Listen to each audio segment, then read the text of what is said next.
करेंगे कि vectors equal कब कहे जाते हैं। अगर एक वेक्टर है ए और दूसरा वेक्टर है बी, ये दोनों इक्वल तब कहेंगे जब दोनों का मैग्नीट्यूड सेम हो और दोनों की डायरेक्शन सेम हो। यहां हम देखते हैं ये है वेक्टर ए और ये है वेक्टर बी।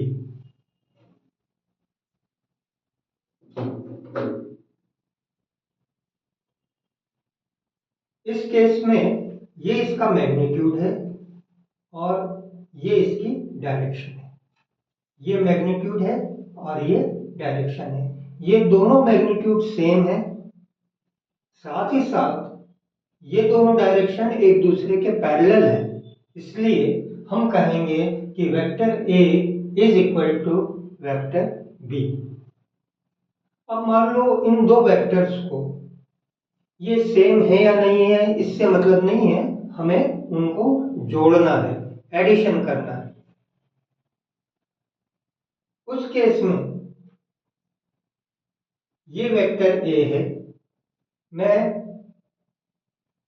आप इससे इसको कंफ्यूज ना करें इसलिए यहां पर इनका नाम सी और डी दे देता हूं, क्योंकि ये इक्वल वेक्टर्स थे और नीचे जो एग्जांपल हम ले रहे हैं उसमें ये वेक्टर्स इक्वल नहीं है, बल्कि ए वेक्टर बड़ा है और बी वेक्टर मैग्नीट्यूड में छोटा है, साथ ही इनकी डायरेक्शन भी अलग अलग है। इसलिए यहां मैं इनका नाम दे देता हूं सी और डी। इसी तरह यहां भी लिख देता हूं सी और डी जो कि इक्वल है, पर यहां हम एडिशन कर रहे हैं दो वेक्टर्स ए और बी का जो कि इक्वल नहीं है।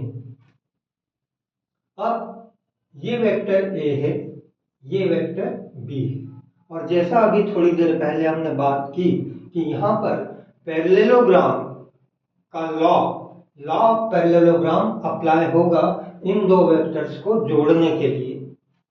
तो इनको जोड़ने के लिए हम ये पैरेललोग्राम कंप्लीट करेंगे।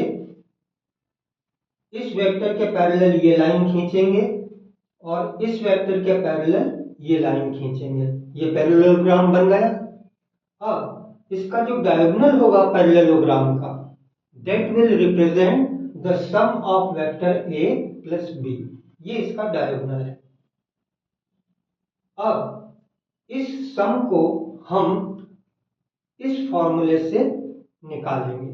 ये सम कितना होगा ये हम इस फॉर्मूले से निकालेंगे। Vector A plus vector B, इसका मैग्नीट्यूड होगा A square plus B square plus 2ab cos theta. Theta क्या है? इन दोनों के बीच का एंगल है, ए और बी के बीच का एंगल।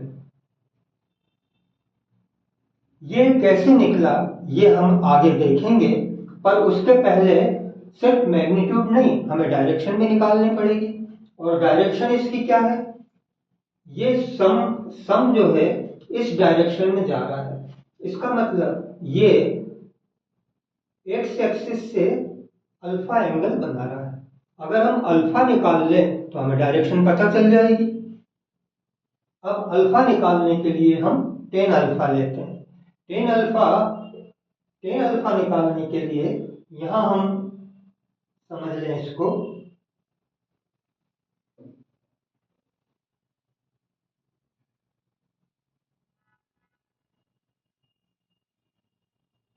अगर ये थीटा है तो ये एंगल भी थीटा होगा।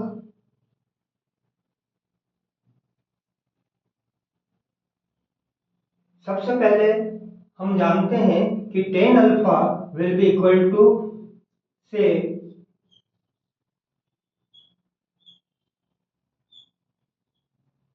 Ten alpha will be equal to Pn upon Mn।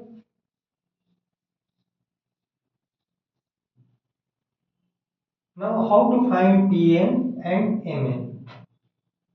Now we know that this angle is theta. This is a parallelogram, so this angle will also be theta. This is B, so this is also B.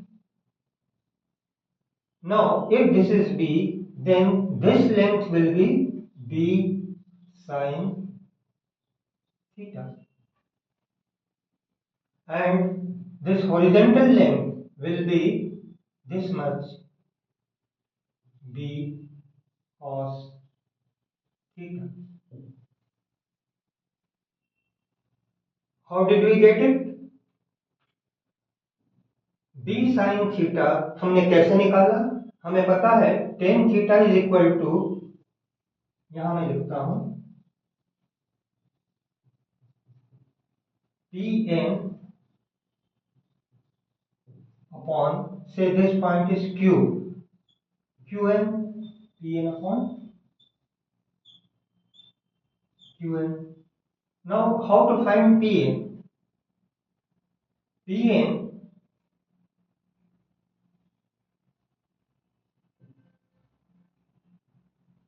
will be equal to this length.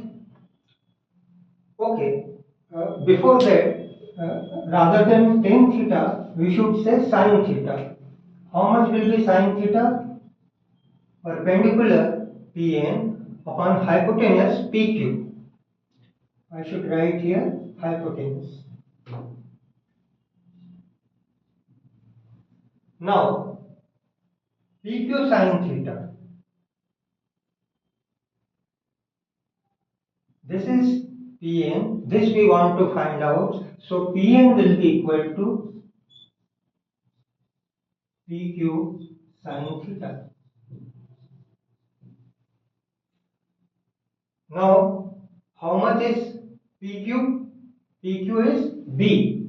So I can write B sin theta. So Pn is equal to B sin theta. This is what I have written here. Pn is equal to B sin theta. Similarly, for cos theta relationship, we can find out that Qn is equal to B cos theta. So now here tan alpha will be equal to Pn.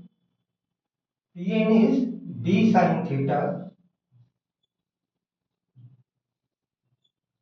upon Qn upon Mn. Mn is equal to, from here to here it is A, and from here to here it is B cos theta plus B cos theta. So this is how we get tan alpha. Once we get the value of tan alpha, we can find out the alpha, that is the inclination of this summation of A and B with respect to x axis.